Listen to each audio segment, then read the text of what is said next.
Hey guys, tonight we drift down to the Nile under a moon that looks like it has been polished with olive oil. The sky, a patient sheet of dark silk. The water moving with the unhurried confidence of a god who has seen every century and is still not in a rush. You stand at the riverbank where reeds whisper and somewhere a water bird clicks its beak like a very small metronome. We're going to meet a stone gauge that once told entire kingdoms when to plant, how to pray, and whether to save a little extra barley, because tomorrow might be thin. And yes, if you try to wade out there in sandals, testing the current like a bold YouTuber, you probably won't survive this. The Nile is charming, but it's not flimsy. So before you get comfortable, take a moment to like the video and subscribe, but only if you genuinely enjoy what I do here. Tell me where you're listening from and what time it is for you. I love watching the map of our sleepy little classroom fill with cities and night shift kitchens and headphones on pillows. Now, dim the lights, maybe turn on a fan for that soft background hum, and let's ease into tonight's journey together. You breathe in the cool silt smell, and as your eyes adjust, you make out steps cut into rock, a short colonnade, and the rounded shoulders of an old Nilometer, one of those water gauges the Egyptians used to read the river's mood. A mainstream historical fact delivered like a lullaby. For thousands of years, Egypt lived by the annual flood, the inundation that arrived after distant Ethiopian rains, turning fields into mirrors and depositing black earth that made wheat and emmer rise like well-behaved bread. The land had three gentle beats: Akhet for flood, Peret for growing, Shimu for harvest, and all three beats depended on how high the river climbed. A Nilometer watched that climb with almost parental fussiness. You trail a palm along the cool stone. The marks are rhythmic, cubit lines chiseled at intervals, like a slow ruler for a patient world. You imagine the priest officials who tended these steps, walking down with oil lamps cupped against the breeze, checking the water, murmuring numbers that meant genuine things, not clickbait, not data for its own sake, but whether people would eat well or only modestly. Historians still argue whether the very earliest Nilometers were standardized across the land, or whether each town trusted its own quirky staircase and its own opinionated priest. What they agree on is that the readings shaped decisions from temple storerooms to village ovens. You crouch at the edge and dip fingers into the cool. It laps like a cat's tongue, polite and insistently there. A quiet aside floats through your mind. Somewhere upriver, someone once wore a little cone of scented fat on a wig, the perfume melting slowly down the evening. And yes, that's a real thing. Egypt liked to smell pleasant while measuring serious realities. Joke 1, you did not pack a plumb line tonight. Don't worry, this gauge brought its own. Joke 2, the river takes its readings on a flexible schedule. If it had a calendar app, it would snooze every notification. Joke 3, you look at those cubit marks and briefly consider whether your home IKEA tape measure has a pharaonic mode. Tragically, it does not. The gauge stands like an elderly librarian who knows exactly where the book you need is shelved. Its purpose is simple and therefore soothing. Translate water height into expectation. Not prophecy, not doom, expectation. A flood too low, that whispers of thin grain and tighter belts. A flood too high, it threatens to sweep away the dikes and mud brick boundaries that kept fields cooperative. But the right height, that dreamy middle, meant calm granaries, reasonable taxes, and bakers who could plan their flour without guesswork. You feel your shoulders drop a millimeter, as if the stone itself practices stress management. A bat scribbles across the sky, reeds sigh. Far upstream, the darkness frames hills that drink starlight like old wine. You stand, stretch, and step onto the first stair, then the next, moving slowly because the stone has the polished patience of centuries. Under your feet is a fact you can trust. The Egyptians were serious about measurement. They used cubits, forearm lengths standardized with rods, and inscribed exact marks on columns and walls. The Nilometer sometimes included a central column with gradations, sometimes a corridor whose walls wore the units. The water rose, the marks told the story. That's all a bedtime brain really needs, a simple system honestly told. But of course, the world likes footnotes. A quirky tidbit flows by. There were festivals to thank the river, and people made little clay offerings shaped like loaves or boats. Somewhere, surely, a child pressed a thumb into a damp figurine and then trailed off to a nap under a woven canopy. Another tidbit: priests often shave their bodies smooth as stone for ritual purity. If you feel the sudden urge to exfoliate, please do not do it on a staircase from the 2nd millennium BCE. You listen to the water and think about the practical holiness of it all, how a tool can be sacred because it keeps panic out of the pantry.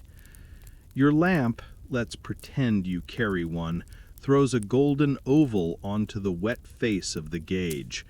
Droplets catch the light, and for a second the numbers look like a beaded necklace laid on blue silk. There is a quiet argument in the scholarly world about dates. You hear it like distant voices on another terrace. Historians still argue whether the famous Nilometer at Elephantine dates precisely to a certain reign, or whether it overlays older cuts, revised like a careful editor making margins smarter. They debate whether priests announced readings daily during the rise, or only at agreed thresholds. Debates are surprisingly restful when you're not in them. You nod, relieved that your only job is to listen. A breeze moves and you catch the faintest taste of mineral in the air, like licking a clay cup. Somewhere, a crocodile slides between reed shadows, indifferent to your curiosity, utterly professional in its crocodile business. You adjust your stance, which is the polite way of saying you step back from the edge, because even slow histories appreciate common sense. The river sighs, the stone listens, and you, new friend of ancient measurements, map the way curiosity slows the pulse. There is water, there are marks, there is a promise that numbers can be kind. You keep descending, step after step, as the stone gathers the river's hush around you like a cloak.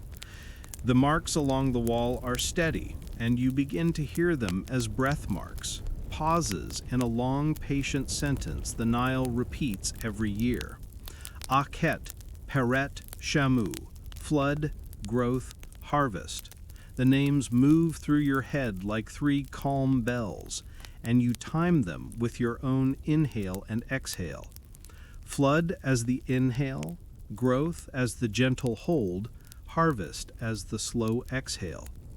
The gauge, that elderly librarian you met a moment ago, waits without hurrying you. There's a kindness to its patience, the way it lets you arrive at understanding as slowly as water rises in the night.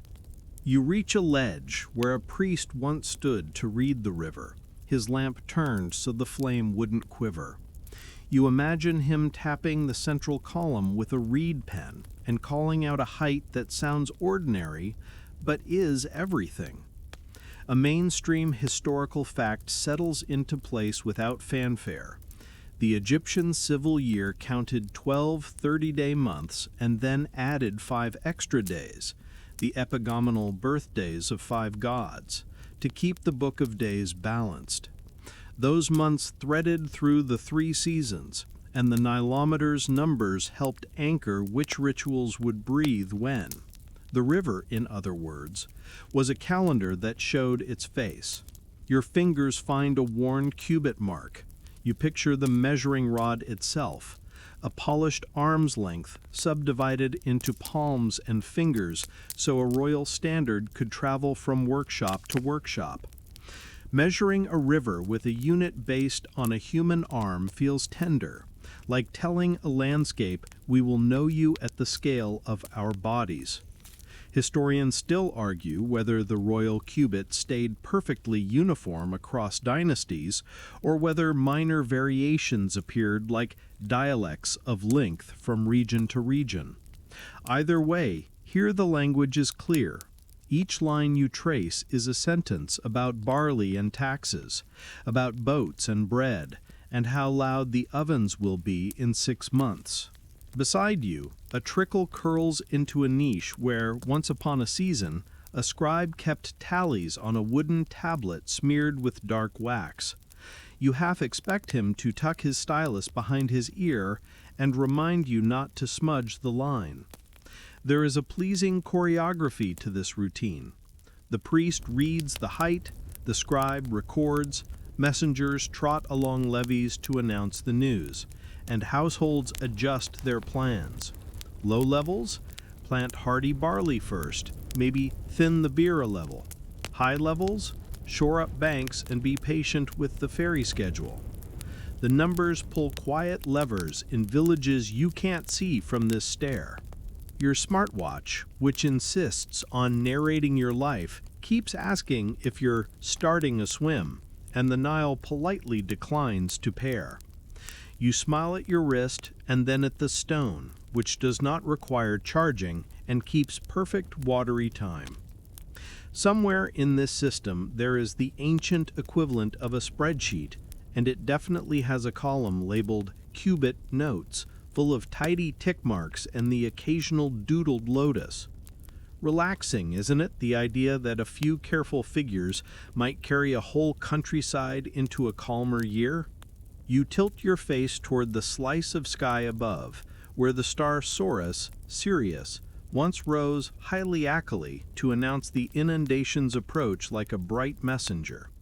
That rising became a seasonal milestone, and you feel the satisfying click of 2 clocks, star and river, aligning. Temple astronomers kept night hours with deacons, star groups lifting one after another, while water clocks dripped time in quiet courtyards so ceremonies could proceed without the sun's help.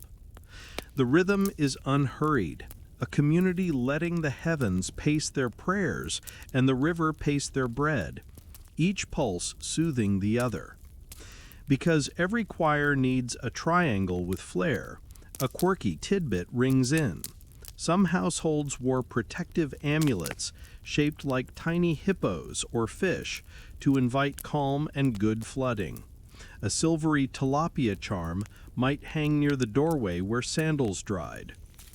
And there's that cone of scented fat you noticed earlier, set on wigs at feasts, melting in the evening heat and carrying lotus and myrrh through the courtyard. Someone definitely came to a reading smelling faintly of honey cakes and river breeze. Practicality wore perfume here. Numbers and niceness shared a table. You close your eyes and listen for a pattern. Does the water arrive in punctual steps, rising each night as if it follows a schedule pinned somewhere in the heavens? Historians still argue whether daily readings were taken at dawn across the country or timed to local habit, After all, a breeze in one bend and a sluice opening in another can nudge a surface level just enough to make a scribe sigh. They also debate whether the year's first official announcement properly belonged to Elephantine, where the flood entered Egypt proper, or whether each region ceremonially confirmed its own moment. The disagreements are gentle as far as debates go. None of them disturb the hush in this stairwell. Something taps the column, a tiny fish, curious at your shadow. The sound reminds you that what looks like arithmetic is also appetite. Numbers become bread, and bread becomes hours of steady work that do not worry about famine. I picture a baker waiting for the reading that will tell her whether to hoard sesame seeds or sprinkle them generously. I picture a boatman testing the new depth with a pole, planning how many jars he'll carry without scraping a sandbar, humming the leisurely song his grandfather taught him. I picture a child chalking cubit marks on a wall at home, playing priest with a cup of water and a very serious face. Your lamp paints shapes of hieroglyphs that name water and flourishing. Waves of relief move through you on a delay, like the river's pulse reaching the delta weeks after the rain. A last light joke to keep the moment human. You wonder if the river ever rolled its eyes when a novice misread a ripple and announced, "We're at 16," only for a breeze to smooth the surface again. The priest would cough gently, wait, and read the true line, the way a seasoned host repeats a viewer question and smiles before answering. The gauge holds still, content to be exact after all the patience. Up the stair, night loosens like a sash. The water breathes. You stand with a hand on the wall and feel how a place becomes a timepiece when a community agrees to read it together. The calendar's months file past, Toth, Poppy, Athir, carrying festivals, boat races, and quiet chores. The epigomenal days tuck themselves in at the end like 5 polite guests who bring fruit. Order makes a cradle, you feel it under your ribs. And when the river chooses the right number on the old stone ruler, the cradle rocks in a slow, promising rhythm you can fall asleep to. You cross, unhurried, to the island midstream where Cairo once wore the name Fustat, and a square pavilion waits like a lantern set on the water. Rhoda, Rada, garden, an old name that tastes of shade and fruit. You step inside, and the air turns cool, river-sweet, stone-scented. Stairs spiral down, and the light thins to a soft leaf green, and there, at the center of a cylindrical pit, an octagonal column rises through the dim like a careful reed grown from marble. It is banded with cubit lines, inked once with fresh black, now the restrained gray of a long memory. You put your hand on the rail and descend as the water glows faintly below, moving with the kind of patience that turns a measurement into policy. At Rhoda, the gauge is both instrument and stage, a mainstream historical fact to steady your footing. This Nilometer was constructed in the year 861 under the Abbasid Caliph al-Mutawakkil, with design attributed to the astronomer Ahmed ibn Muhammad ibn Kathir al-Farghani, whose mind liked orbits but whose hands could still respect a stair tread. The instrument worked by admitting the Nile through hidden channels into the shaft.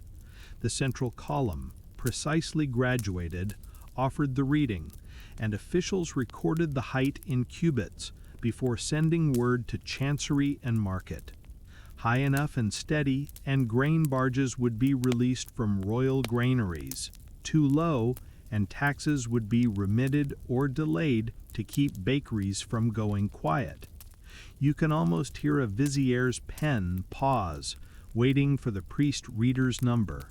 You lean over the balustrade, and listen to a small hollow echo, the chamber's private throat clearing.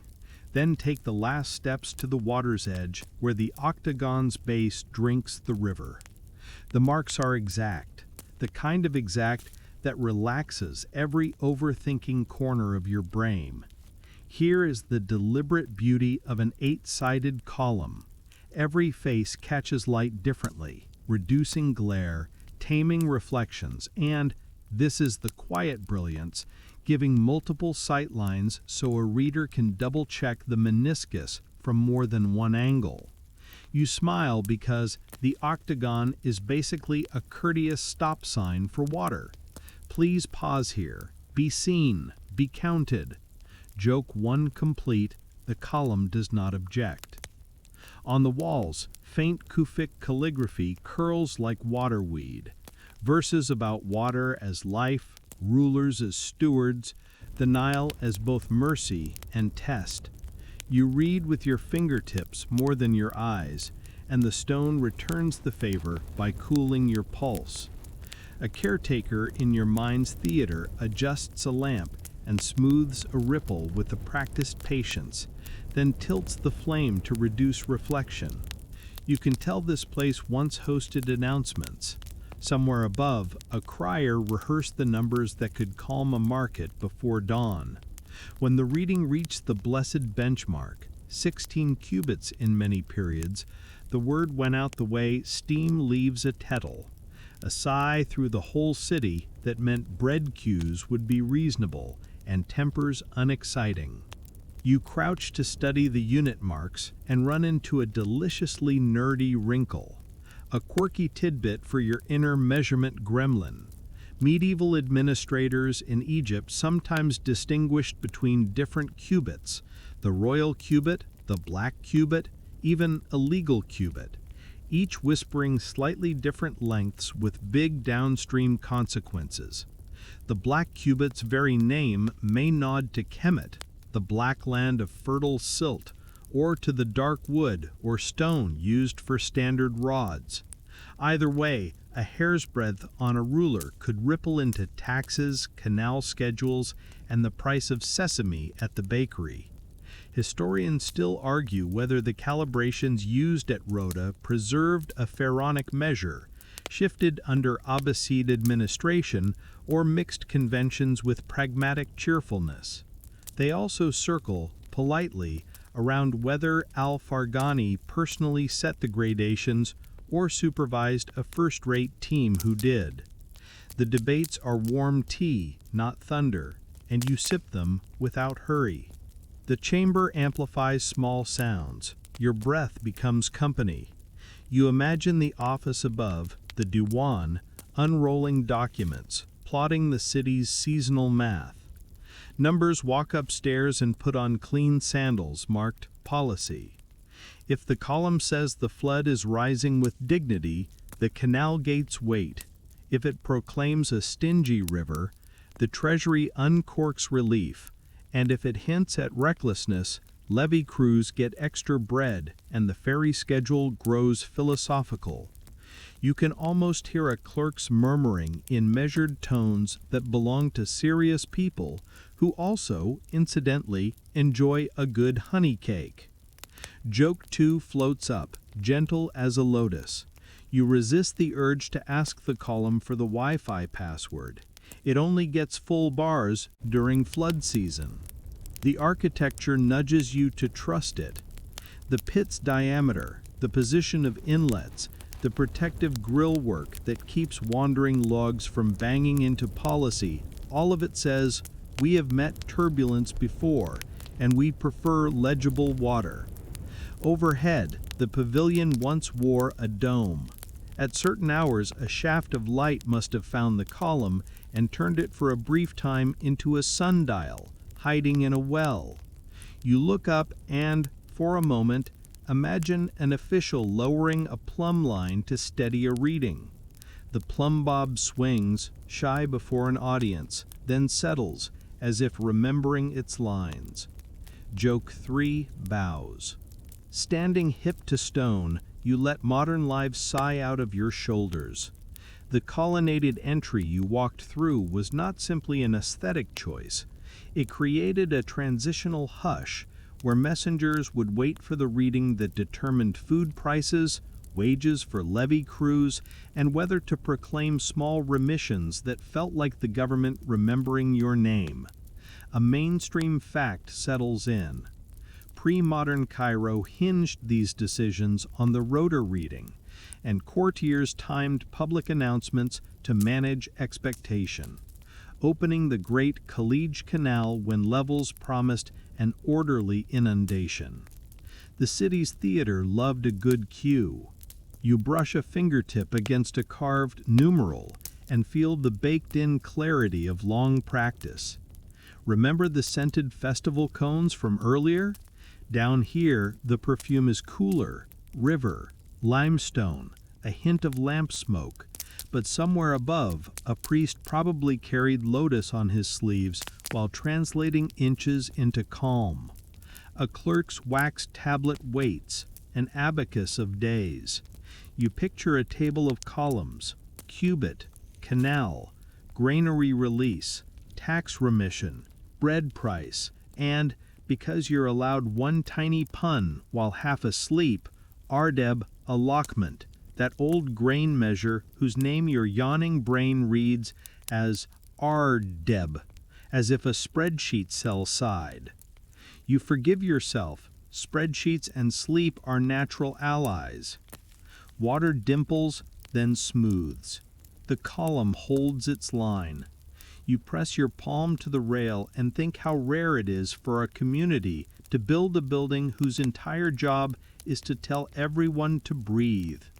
Historians still argue whether routine daily readings were ceremonially announced or reserved for thresholds, and whether the crier's text changed across dynasties, but the spirit lingers. When the octagon says enough, anxiety loosens its lace. You turn back up the steps, climbing through green-tinted air toward the faint brightness where the pavilion becomes garden again, and the city beyond arranges its morning to the quiet, numerical kindness of a river that has been shown how to speak. You ride the current upriver, as if the river is a moving walkway with better views, past palms and sand that glows like a low ember, until granite shoulders rise and the Nile threads itself through islands and boulders at the first cataract. Elephantine appears, dark, rounded, and familiar with moonlight, where temples once faced the water like listeners leaning in. The air here is older somehow, sharper with stone, and the stars feel closer, as if they're keeping score. You beach the little boat and climb toward a staircase chiseled into the island's flank, each step worn into a shallow smile by long, careful feet. The river breathes below, and crocodile shadows stitch across the surface, all business and no hurry, like security guards who've seen it all. The staircase is the gauge here, a rock-cut Nilometer, numbers turning into hope with every polished tread. A mainstream historical fact places your hand. Elephantine marked Egypt's southern frontier at the first cataract, and the island's temples, especially to Khnum, the ram-headed god of the inundation, with Setet and Anuket, were guardians of the yearly flood. Priests watched this very stair, reading cubit marks cut into granite, then walked straight into ritual, into processions, into announcements that told farmers when to sharpen hoes and merchants when to stock baskets.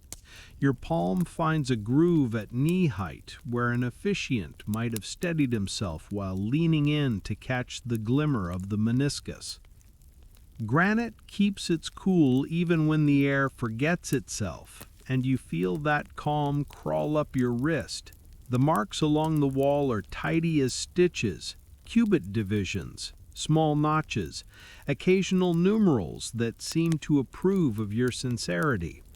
Up above, the temple precinct once held a sacred precinct wall, votive niches, storehouses smelling faintly of grain and incense. Down here, the island speaks through water. You imagine a priest of Khnum pausing mid-step to listen, then lifting his lamp and calling a number that immediately becomes policy, price, and prayer. There's something soothing about a staircase that doubles as a sentence. Climb to read, descend to confirm, repeat until citywide anxiety turns into a grocery list. Because the river is a performer who likes props, a quirky tidbit drifts in. At the first promising rise, families might float tiny play boats downstream, little offerings to encourage a generous, not reckless inundation, sometimes with a pinch of barley or a flower tucked inside. It's the kind of DIY that makes you smile. Pinterest would approve, and the crocodiles undoubtedly reviewed every submission. Also, remember our scented festival cones? Here, too, on festival nights, perfume would map the courtyards while the staircase offered numbers in a steadier fragrance: granite, lamp smoke, and a trace of wet silt. The senses collaborate. The city relaxes. Your toes test the next step, and the river's edge hovers an arm length below, dim and greenish, like a glass of tea held to moonlight. A temple singer's voice slips through your imagination, carrying a hymn for Setet, the arrow-swift goddess of the cataract waters. A scribe, dignified in linen, scratches figures on a wooden tablet darkened with wax, then seals the note for a messenger bound for the mainland. The island hums with competence. Joke 1 arrives on cue. You glance around for a "Mind the Crocodiles" sign. The crocodiles nod, pleased that you're finally catching on. There's an efficiency to this place that only half hides its humor. Stone is serious, but it enjoys a good routine. Because scholars love to keep a pleasant conversation going, the soft chorus of debate reaches you like voices over a courtyard wall.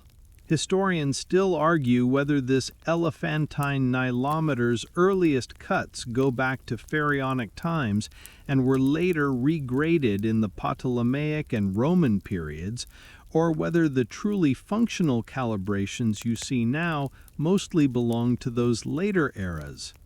They also discuss whether Elephantine's first official readings were considered the country's opening bell for the inundation, or whether local centers each claimed that honor while politely acknowledging the island's prestige. The disagreements do not push. They stroll, hands behind their backs, content to let granite keep its secrets. You sit on a step 2/3 down, where coolness pools, and watch a thin curl of current slide along the wall. The numbers here are not just numbers. They form a quiet covenant. 16 cubits. There's that reassuring benchmark again. Meant canals could open on schedule and the market would not tip into panic. Too few, and the temple's storerooms loosened their knots. Too many, and levee crews spread out like an ant line, carrying baskets of tamped mud and palm mats to keep banks from sulking into the river. You picture the foreman who knows every boy who jokes during break, and every auntie who brings a jar of dates for morale, which is to say for sugar. The night tilts and stars slip down the black slope of water.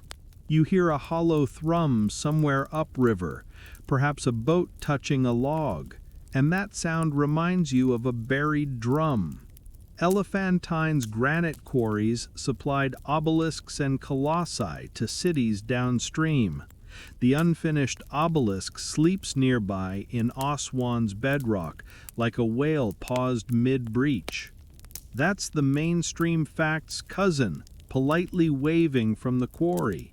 This region knew how to teach stone to speak, whether as monument or measure. It feels right that a place that raised obelisks also raised a staircase for something as ordinary and mighty as a water level. You let your breathing match the slow slap of water against stone, and eavesdrop on practical myths. Someone up there is polishing a ceremonial bark. Someone is mixing incense grains in a bowl. Someone is telling a child the old story about Khnum shaping people on his potter's wheel, turning bodies the way the river turns silt into earth. Joke 2 bows in, light as a lotus. You consider asking Khnum for a quick spin at the wheel to fix your posture. He gestures at the staircase and says, "Start by sitting evenly on the step." You adjust. Your spine thanks you both. Another thread of debate drifts past. Historians still argue whether the cubit marks you see reflect purely royal standards or whether local workshops maintained rods with micro differences, the sort of decimal drama that makes modern engineers grin. Those hairline variations matter when your stair tells a city how much bread to bake. And yet, watching the slow, confident rise, you suspect the river made every scholar's point at one time or another, shrugging like an ancient moderator. Both, depending on the dynasty. Now please keep your voice down. You rest your palm where thousands of palms rested before, and the granite feels like cool bread crust. The crocodile shadows lengthen, then fade, uninterested in your paperwork. The temple precinct above settles into a hush sturdy enough to carry you for a week. Joke 3 flickers. The staircase has no running energy, the kind that would glare kindly at your sneakers and suggest sandals and an inside voice. You comply, of course. You and the river are on good terms now. When you stand, the bench of night lifts lightly, as if someone tucked a cushion under your thoughts. The marks on the wall, the old cubits, the careful water, the temple's patience, they add up to a kind of civic lullaby. You take one more step down to confirm the line, then 2 steps up to let hope translate into height again, and feel that familiar loosening inside. A staircase told the truth, and a city slept better for it. You leave the granite hush of elephantine in your bones and drift into the practical rooms where numbers put on work clothes. The messenger with the fresh height from the gauge pads into the diwan, the administrative hall, and you follow like a quiet draft of air. A clerk unrolls a list that rustles like dry palm fronds. And there it is, the Nilometers' morning number, neatly inked, ready to be translated into bread, wages, and patience. 16 cubits, when the flood settles there with confidence, is the sort of number that makes a city unclench its jaw. The announcement will go out, bakers will nod, market gossip will lose its edge and return politely to the price of onions and the relative merits of sesame versus nigella seeds on top of a loaf. A mainstream historical fact sets its elbows on the table. In pharaonic and later Islamic periods alike, Egypt depended on these readings to shape taxation and provisioning. Low floods invited tax remissions, or at least delays in land dues, kharaj under the caliphates, while healthy floods justified ordinary rates and the opening of canals like the Khalij that fed fields and ferried grain. The state maintained granaries not just as vaults but as instruments to smooth prices, and officers, the muhtasib in medieval Cairo, kept an eye on bread weights, making sure a coin bought a fair stamped loaf. The number from the river is not mere trivia. It's the first line in a spreadsheet that stretches from Aswan to the Delta and straight into every oven door. You hover beside the table where rods and measures lie tidy as a tea ceremony. An assistant reaches for a notched stick, checks it against a standard jar, and makes sure the units they'll use for allotments match with the barges will carry. The dry vocabulary comforts you. Sacks, Hecate, and the Old Tongue, later RDEBs, those roomy grain measures you teased earlier, move from column to column, pipeline to stomach, like a chorus line of patient containers.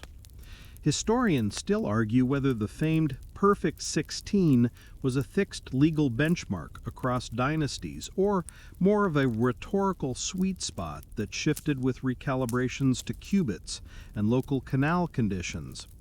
Either way, the gist remains soothing. Enough water on the stone scale meant enough bread in the morning. Because economics is made of people with appetites and jokes, you spend a moment in the bakery.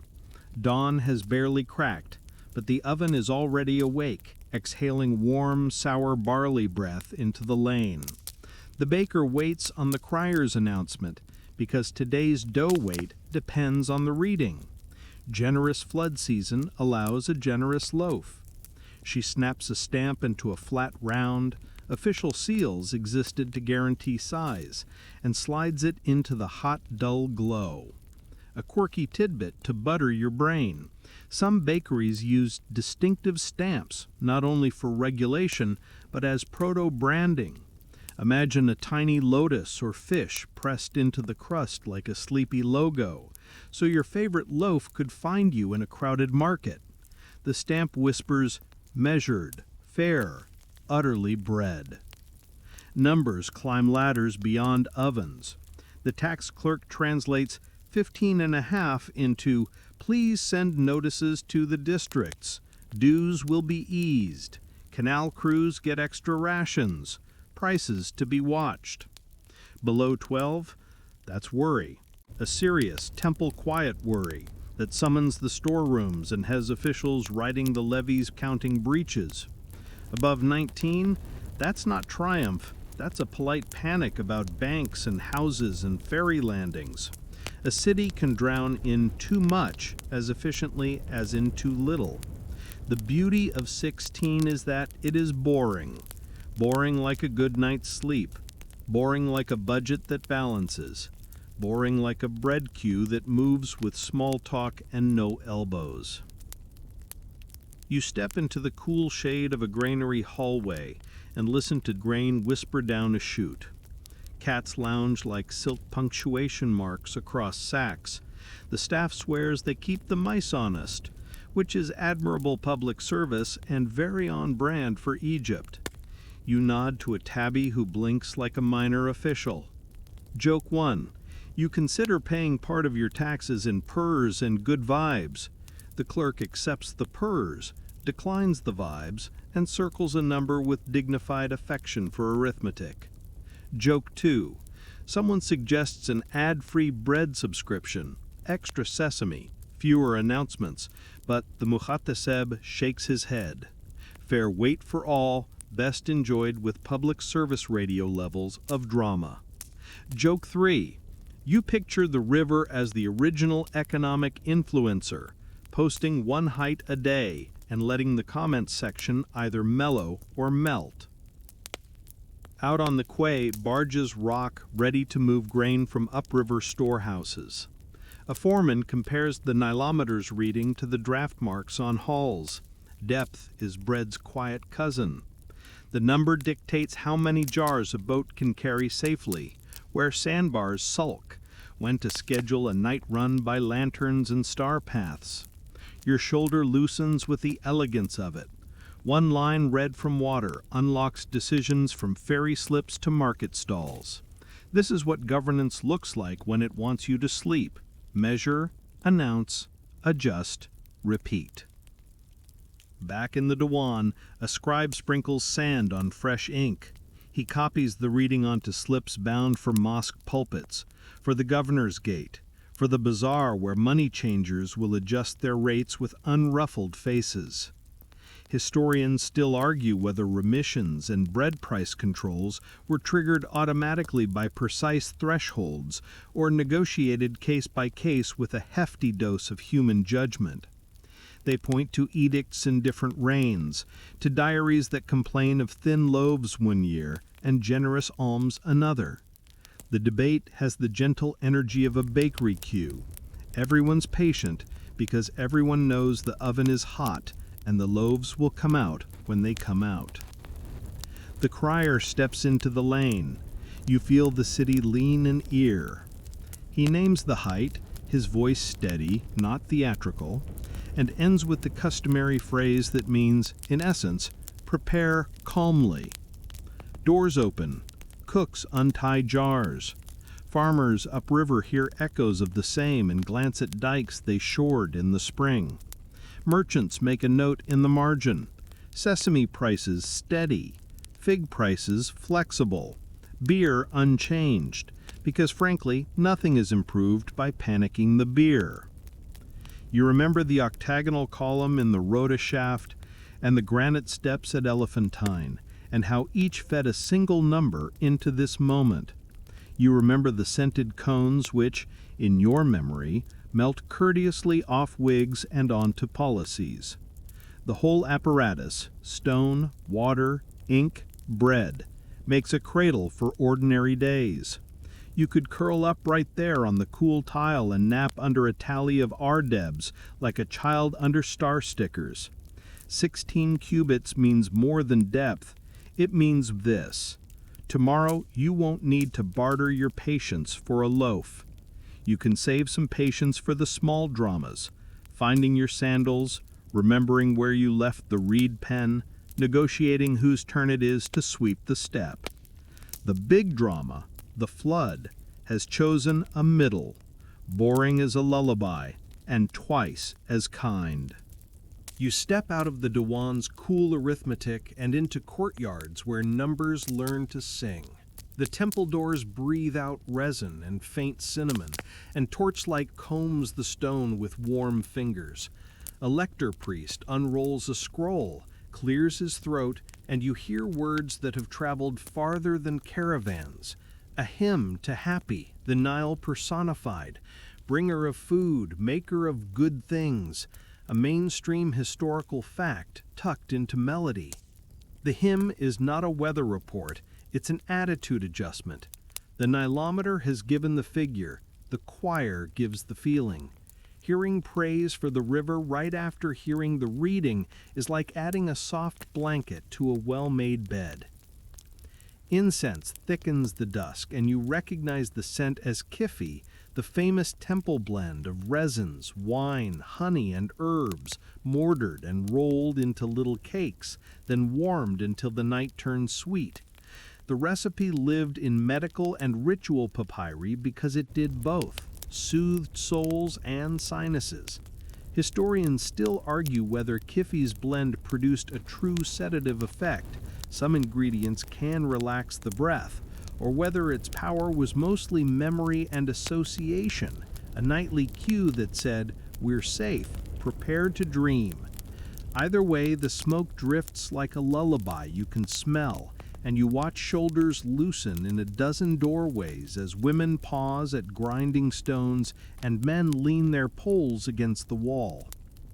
By the temple pool, lotus petals float like moon stamps, blue and white.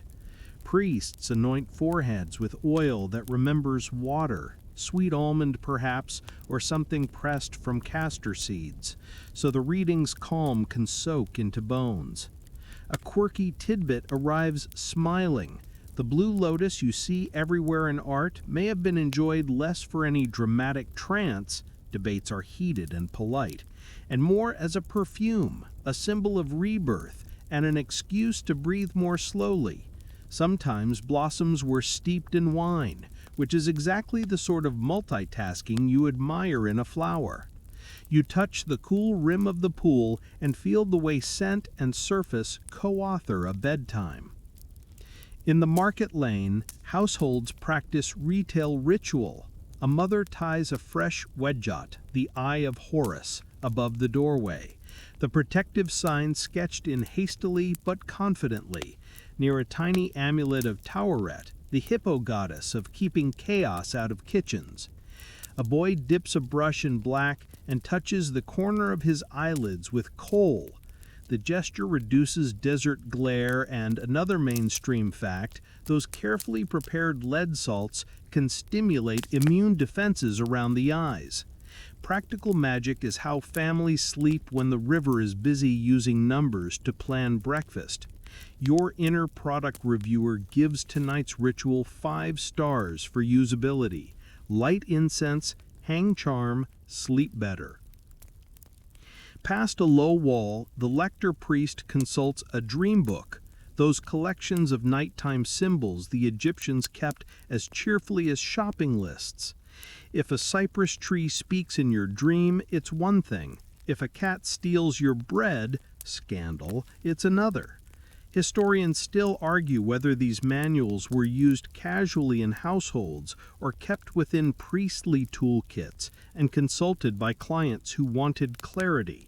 You picture both, a grandmother muttering over symbols while stirring porridge, and a priest selling interpretations like gentle weather forecasts. Favorable winds if you see fish. Be polite to your in-laws if you see donkeys. It's all part of the same civic project. Keep breathing, keep planting, keep peace. Down another alley, the neighborhood healer arranges jars with the same tidiness as the Dewan clerk arranged measures. Honey stares back at you like amber glass. It goes on scrapes and bites because it makes life difficult for bacteria. Natron, the mineral salt used for cleaning and anointing, gleams like ground moon. There's pennyroyal and fenugreek for teas, and sprigs of willow bark for aching joints, the old riverbank cousin of aspirin. A bottle of beer sits like an honorary assistant. Beer was medicine as well as morale. Joke 1 rises with the steam. If you started a monthly household remedy box, half the city would subscribe, and the other half would remind you their grandmother invented it first. You remember our earlier cats patrolling granaries like drowsy inspectors. Here, a small statue of the dwarf god Bess sits on a shelf, tongue out, fierce and funny, the patron of household laughter, childbirth, and let nothing scary get past the door. Someone has tucked a clove of garlic at his feet, extra insurance. A girl of 12 holds up a fish charm and asks whether tonight's reading means her father will come back from the levee in time for the story.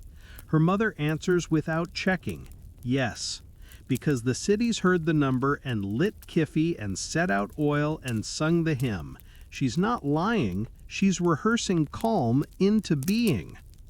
A priest passes, shoulders shiny with ointment, carrying a small bark on poles, an image of the god for an oracular stroll. The crowd parts, not with fear, but with the restful choreography of practice. Questions write out ostraka in pockets, those charred scraps of pottery with neat inked lines. Sometimes the bark turns left or right in a courtyard to answer yes or no. Sometimes lots are drawn. Historians still argue whether the oracular route on festival nights overlapped with the practical path of flood announcements, or whether the two processions kept a courteous distance, policy here, divination there. You don't mind which. Both are ways a community asks the same thing. Are we okay? A woman hums as she grinds frankincense. The tune is older than the alley, older than the painted door. You realize that the most reliable sedative here may be repetition itself. The Nilometers reading is part of that rhythm, a downbeat that lets rituals find their groove. Joke 2 slides in with bare feet. You consider inventing a wearable that simply chants 16 cubits every hour until your pulse agrees. The temple kindly points out it has already patented that service with bells and smoke. Household oddities sparkle around the edges of scents.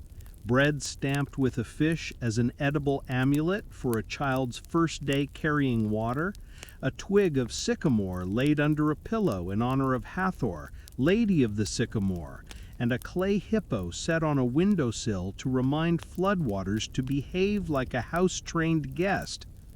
You pass a courtyard where women pound kiffy while reciting recipes the way some people rehearse lullabies, measured scoops, soaked raisins, a timed stir.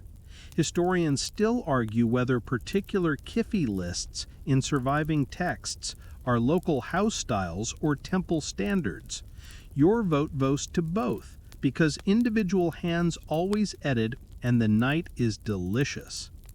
Back near the temple door, you touch the small scar of soot on the jamb where 1,000 lamps have bowed out. The flood will do what it will, but the city fills the gap between what it will and what we fear with practices that make sense to bodies: singing, breathing, rubbing oil into wrists, stamping bread, tying charms, telling jokes. Joke 3 nods from the bench. If markets had a calm aisle, this alley would stock it, next to the sesame and just before the figs. You glance upriver, hear the invisible column and granite steps ticking under the stars, and feel how omens and measurements conspire to put a village to bed.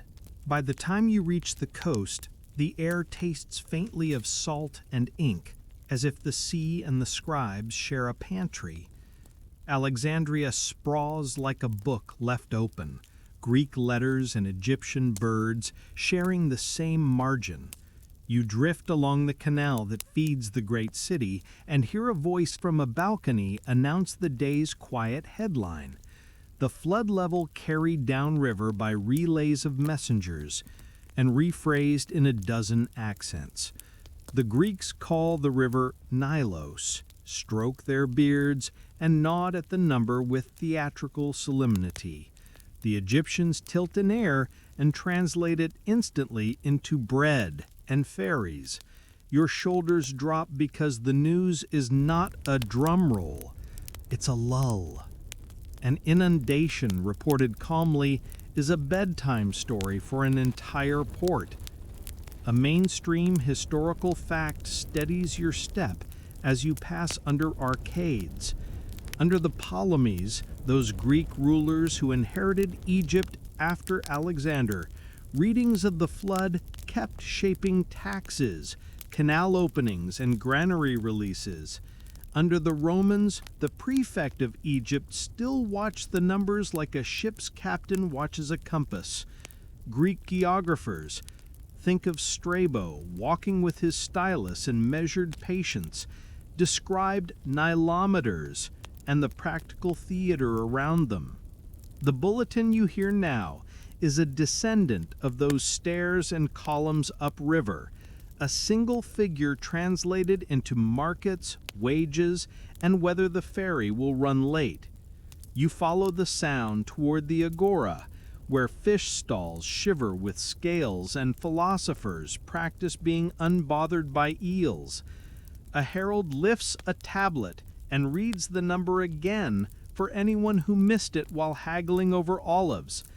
Joke 1 perks up from a marble step. In another world, this would be a breaking news chyron. Here, it's a gently mending news scroll, stitched with cubits instead of exclamation points. The crowd's reaction is soothingly practical.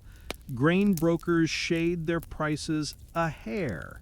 Bakers glance toward the regulation weights, and a boy with a basket of figs decides he can give his favorite customer the generous portion. The flood is high enough to be hopeful, not showy enough to make boatmen dramatic. Coins clink like small opinions in every hand. One turns in your palm and shows a reclining figure with a cornucopia, reeds, a crocodile at his feet. Nilus, in Roman mood, the river personified as a bearded, unhurried uncle. Around him, on some issues, you can count a ring of chubby toddlers, 16 of them, each one a tiny personification of a cubit, the ideal rise, imagined as a pile of sleepy babies. That's your quirky tidbit tonight. Nothing says hydraulic data like a chorus line of marble toddlers. The Romans adored visual jokes you could jingle in your pocket. You roll the coin against your thumb, and it hums a lullaby of logistics. Not every coin is a diary entry, though, and scholars politely clear their throats in your ear. Historians still argue whether Alexandrian coin types with 16 or child clusters commemorate a specific year's level. Look, 16, or simply advertise the ideal abundance everyone hoped for each season. They also debate whether prefects ever massaged flood announcements to calm markets or justify tax targets, or whether the river's stubborn arithmetic kept everyone mostly honest. The conversations are calm rather than accusatory in tone, pleasantly drowsy in tone, coffee house disputes where the coffee has already done its work and now everyone is just grateful for chairs. You pass a statue court where Nilus lounges in full stone comfort, the famous river god, with those same 16 babies clamoring like sleepy kittens around his elbow. A schoolmaster uses the sculpture as a chalkboard, counting chubby knees with his pupils and turning mythology into math. You grin because somewhere a child will forever remember that 15 was the one hanging off the cornucopia.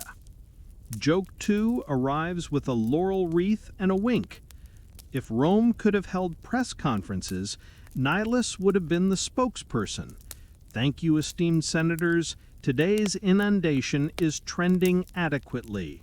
Questions in an orderly line.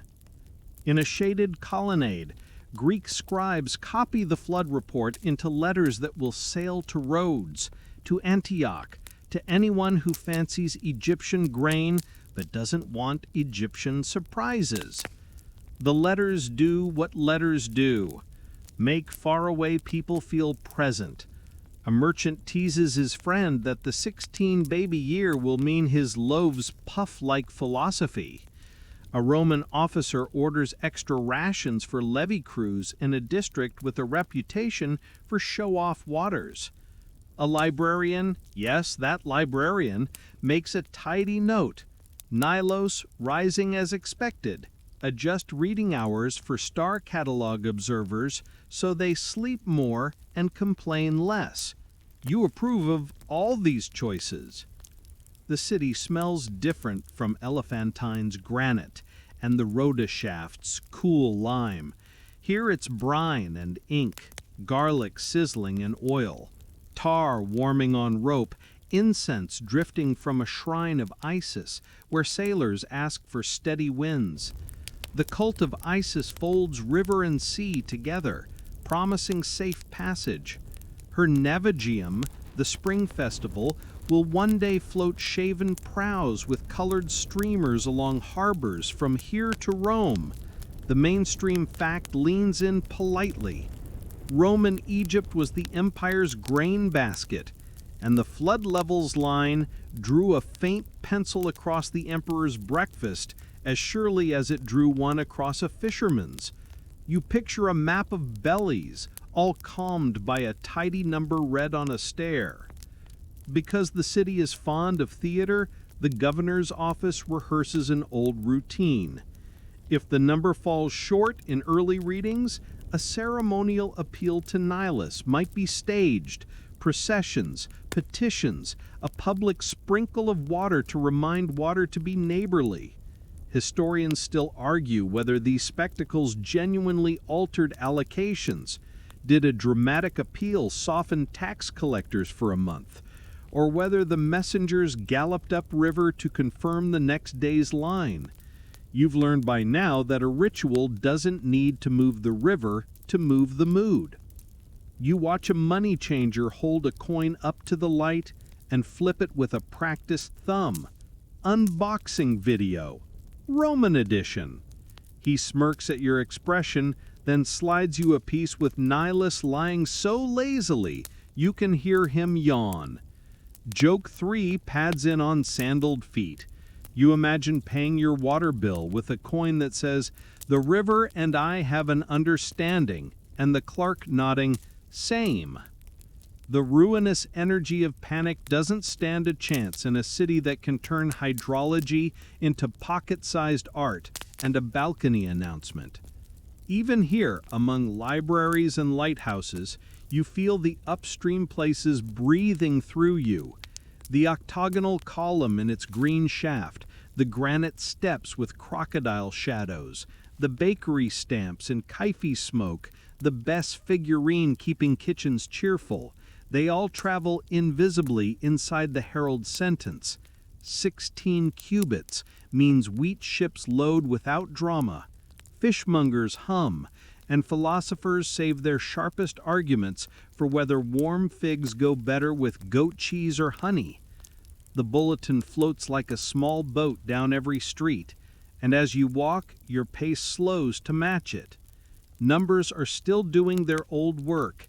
They turn anxiety into errands, and errands into evening, and evening into a kind of harbor where you can finally close your eyes.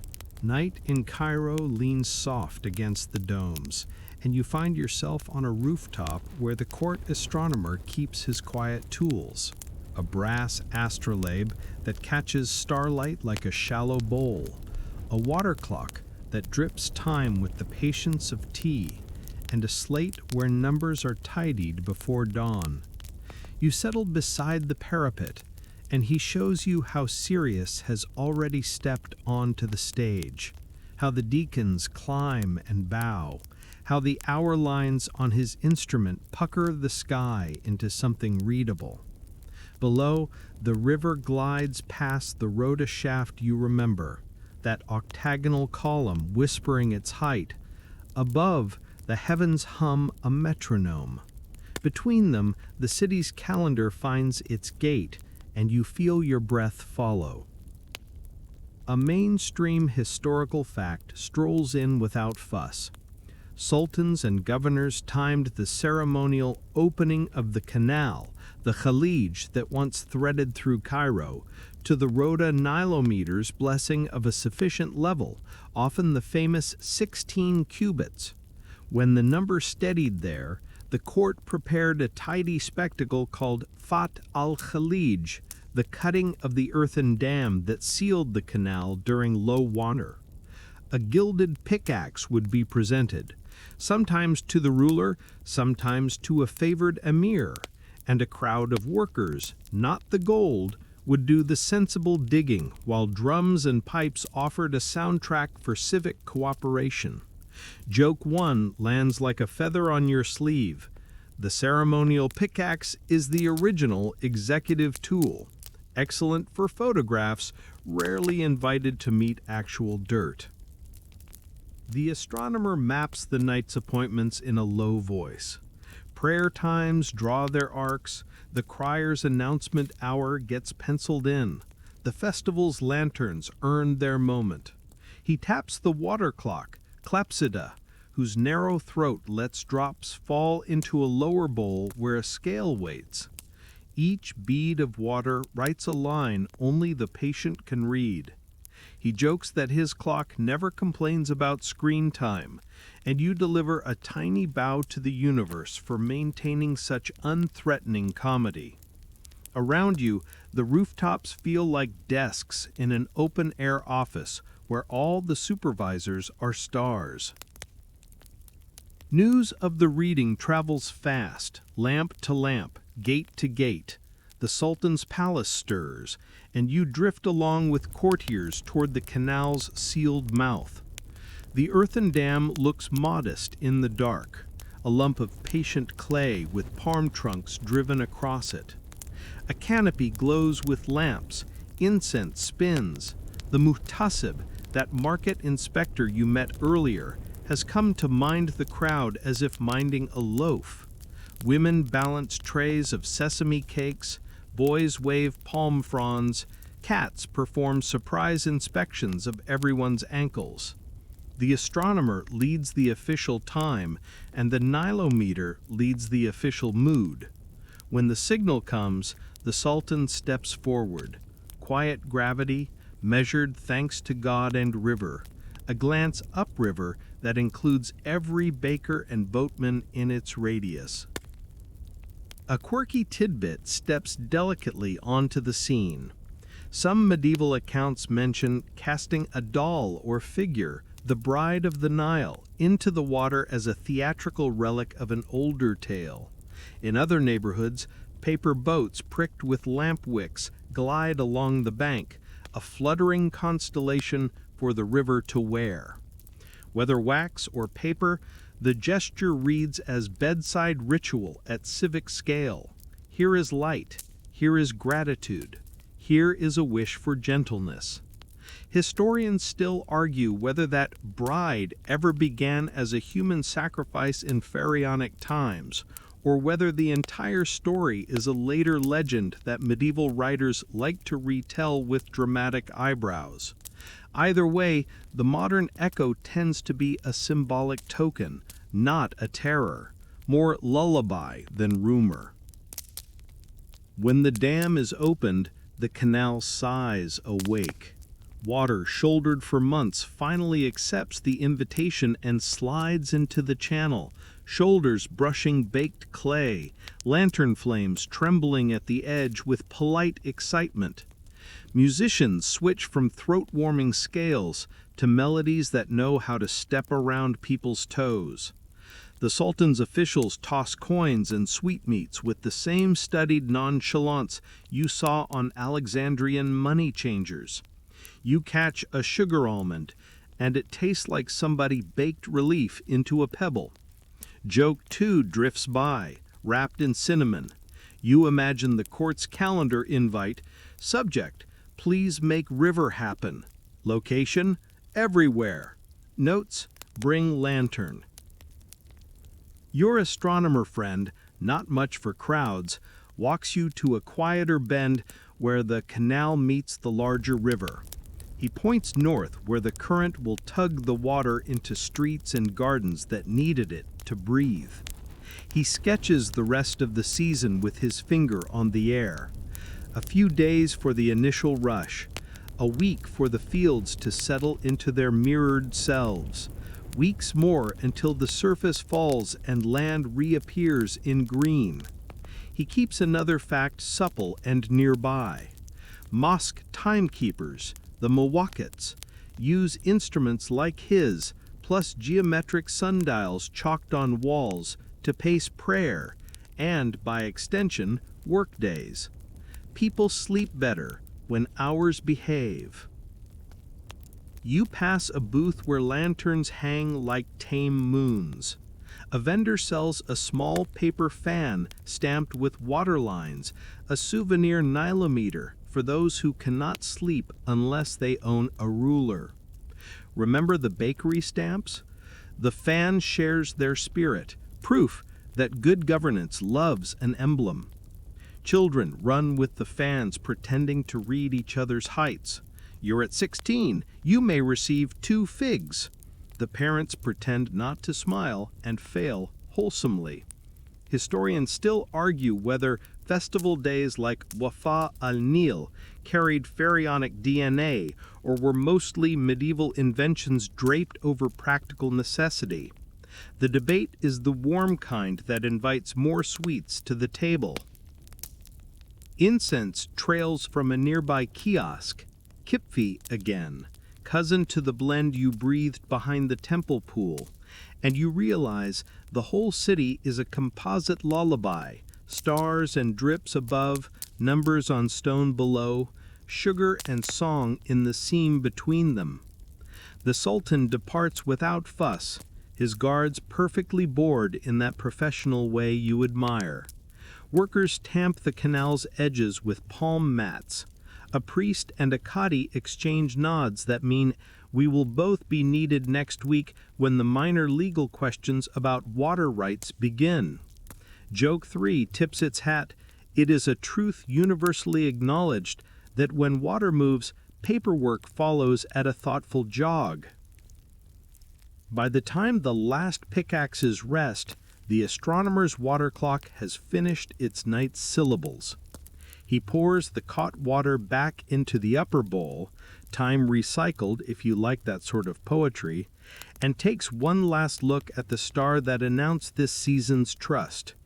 You remember the octagonal column, the granite steps, the bakery stamps, the perfumed cones, the cat on the granary sack, the coin with 16 toddlers peering over a god's elbow. Now add to that album a little sluice's first breath and a sultan's measured nod. You walk home on streets that have turned the corner from worry to routine. The canal chuckles in its new bed. Calendars, finally, agree with pillows. You keep pace with the city's evening as it ripens into work, quiet work, rhythmic work, the kind that happens when most people sleep and the river prefers a whisper.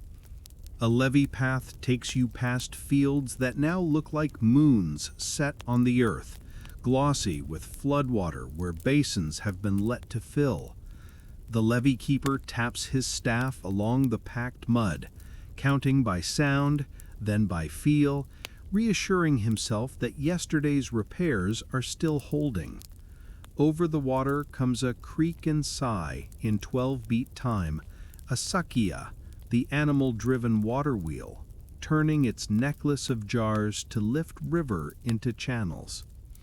A donkey ambles the circular track with professional boredom and a fringe of charms on the yoke, an eye of Horus cut from blue glaze, a little bronze best to keep mischief from the gears. You grin. Even machinery here gets talismans and bedtime stories. A mainstream historical fact steps into place as cleanly as a new jar on the wheel.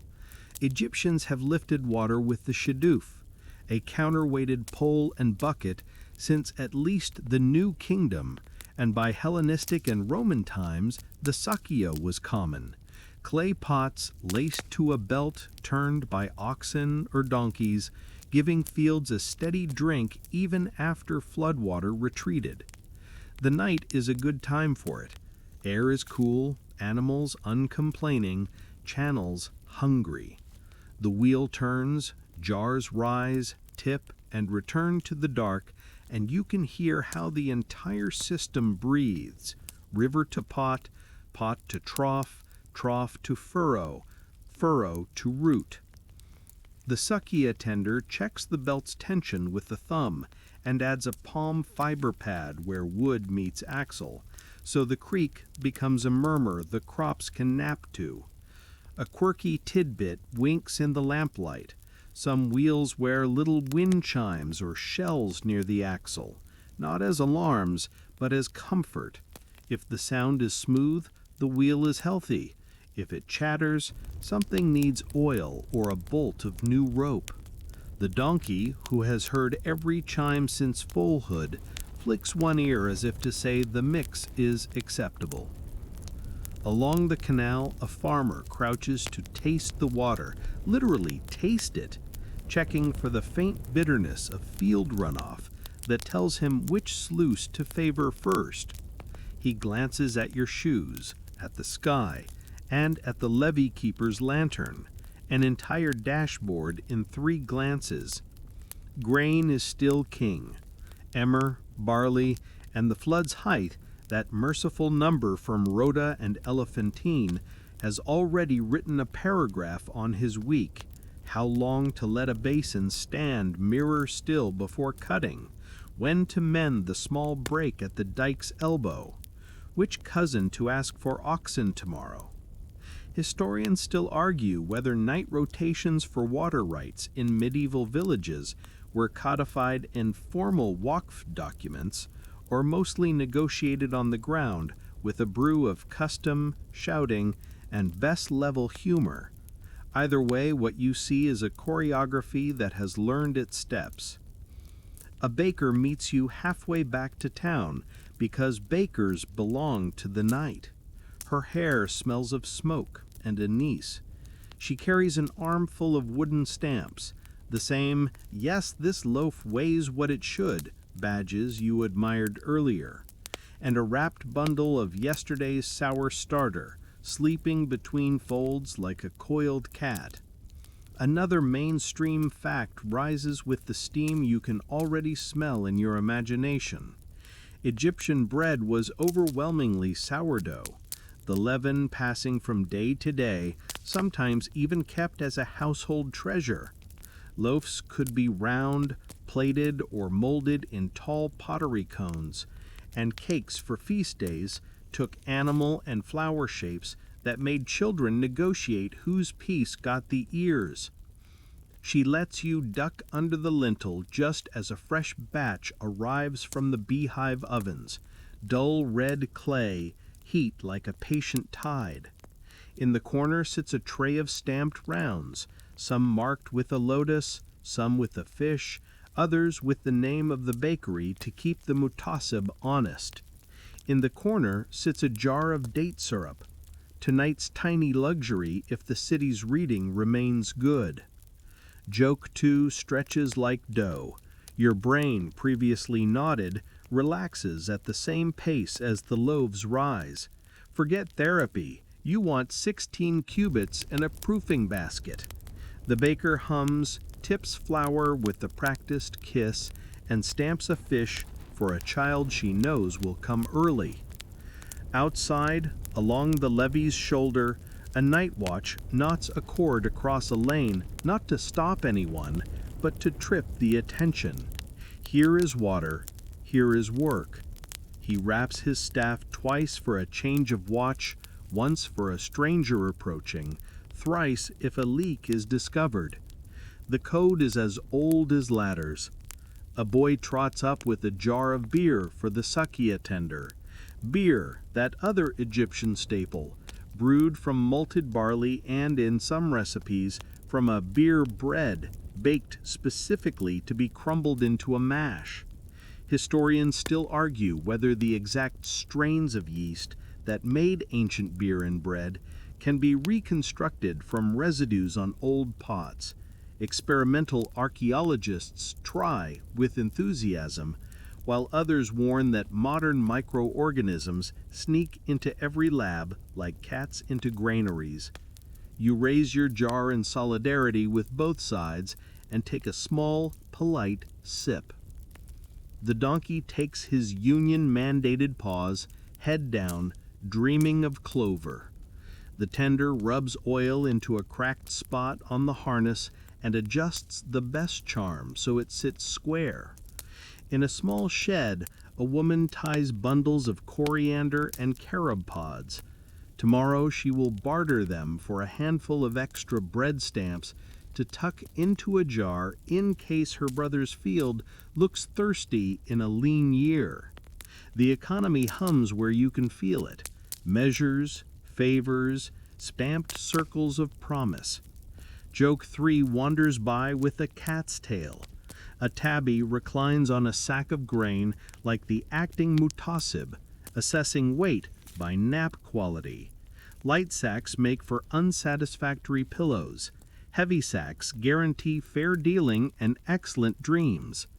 Yawning, you walk the ridge where a basin's edge glitters with small lamps set on shards, each a little star pinned to water, a neighborhood's version of that grand canal festival you watched from the crowd. A child counts them under her breath and loses her place happily, because the point is the counting, not the number.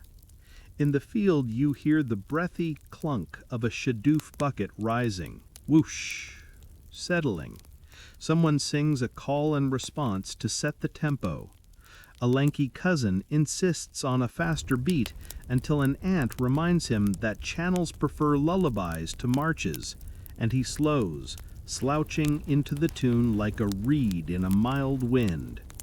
You think of everything that has been stitched into this night: the octagonal column, the granite steps, the balcony bulletin in Alexandria, the Sultan's ceremonial pickaxe tapping the canal, the kefi on evening air, the bakery stamps cooling on a board, the coin with 16 toddlers clambering over a god's elbow, the donkey's patient orbit, the watchman's staff keeping time.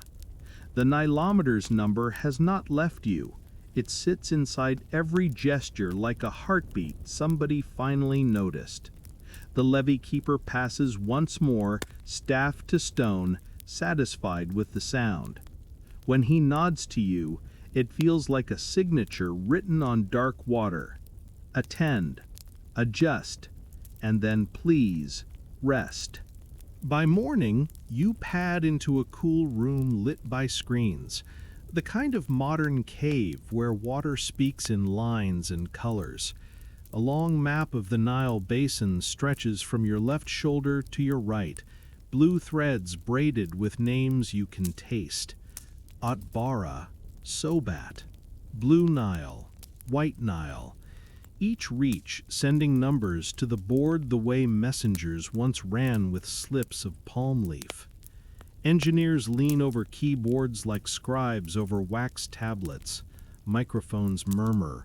A printer sighs out a daily hydrograph that looks suspiciously like a lullaby drawn by a cardiologist.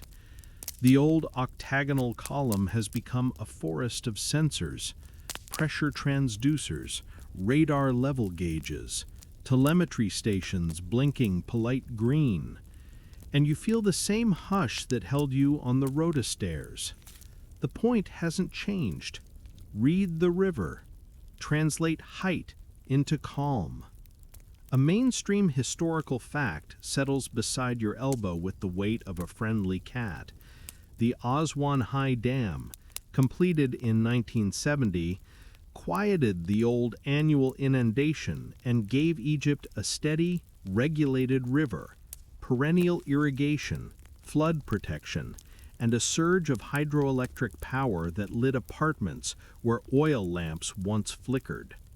Lake Nasser, the great reservoir behind the dam, turned the flood's once seasonal breath into a year-round exhale.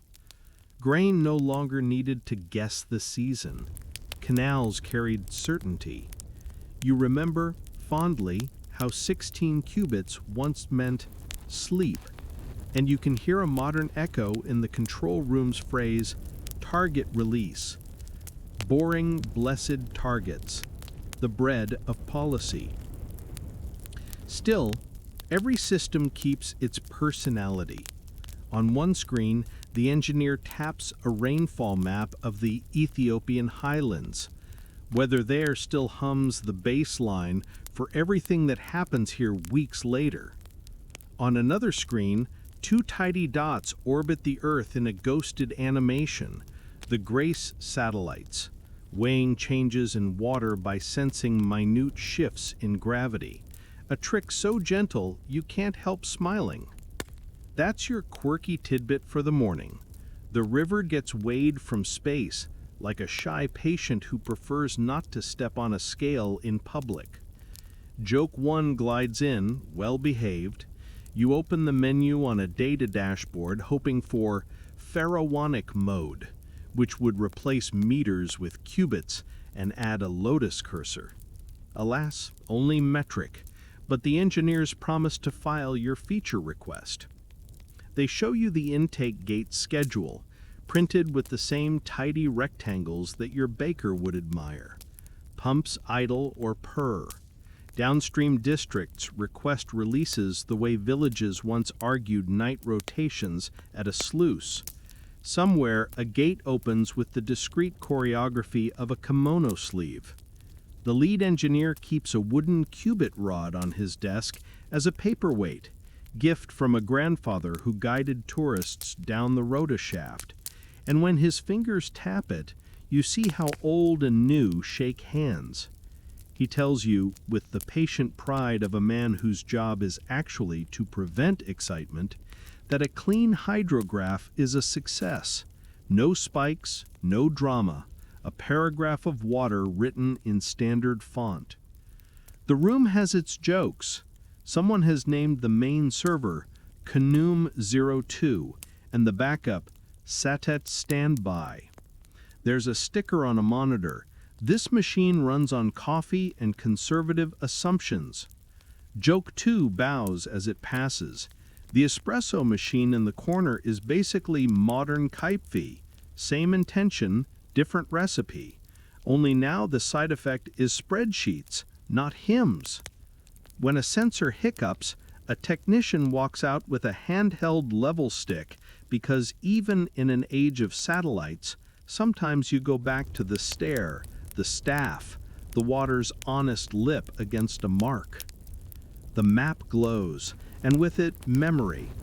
You feel the granite steps of Elephantine under your palm, the octagon's cool shade on your cheek, the bakery stamps, the cats deputized as inspectors, the coin with 16 philosophically plump toddlers climbing a bearded elbow, the sultan's ceremonial pickaxe, the donkey's patient orbit around the Sakya. The engineer speaks softly as he traces a finger north to the delta. He mentions silt, and your thoughts settle. The old flood used to spread black earth across fields. The dam traps much of it now, so fertilizer comes from sacks rather than a god's sleeve. Historians still argue whether the trade was worth it in the long arc.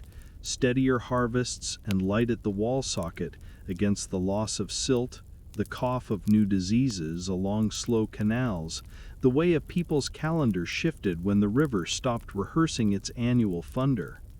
He shrugs kindly, not to dismiss the question, but to let it rest. He says, we measure, we mend, we remember, and it might as well be the city's bedtime prayer. A clerk enters with the daily bulletin. No balcony this time, just a tidy PDF that flies farther than a crier's voice. The text is strangely familiar, though. The phrases still say what they've always said. Releases sufficient, navigation steady, irrigation schedules as posted. You picture the old herald clearing his throat and the new one pressing send. Joke 3 arrives as a vibration in your pocket. A river app pings you. Favorite gauge updated, and you imagine priests of the past installing push notifications on a lamp. Happy has reached 16. Breathe.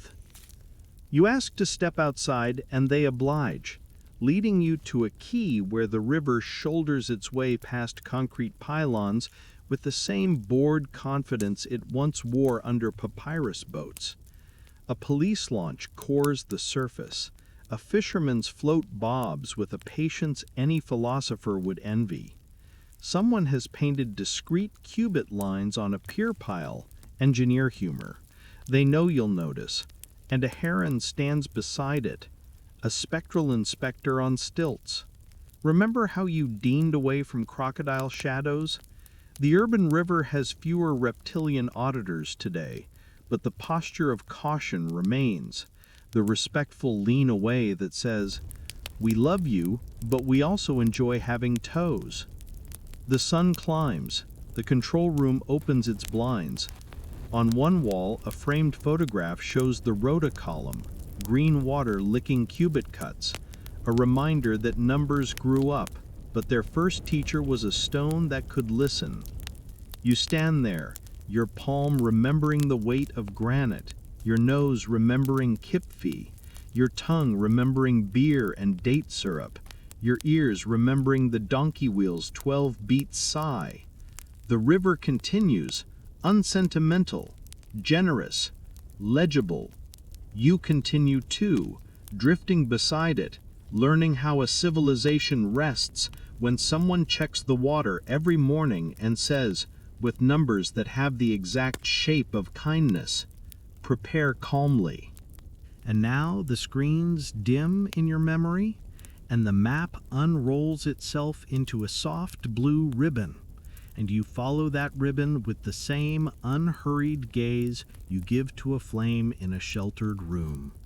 You let the octagonal column fade to a quiet shape behind your eyelids, and the granite stairs become a gentle slope you have already climbed and descended, without effort, without hurry, perfectly sure of your footing.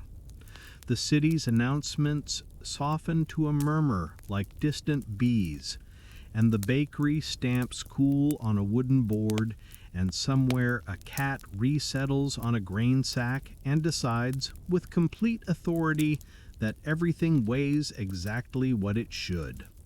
You remember the tidy number that calmed 1,000 kitchens, and you let your breath fall into that count, easy in, easy out, like water slipping past a cubit mark, like a lantern's smoke rising and then loosening into the night. The festival lanterns blink away to stars, and the stars blink away to the simple dark behind your eyes, and the donkey wheel completes one last patient circle, and then another, and then it, too, chooses stillness. You give back any thoughts that do not belong to tonight, as if they were pebbles you picked up absent-mindedly at the riverbed.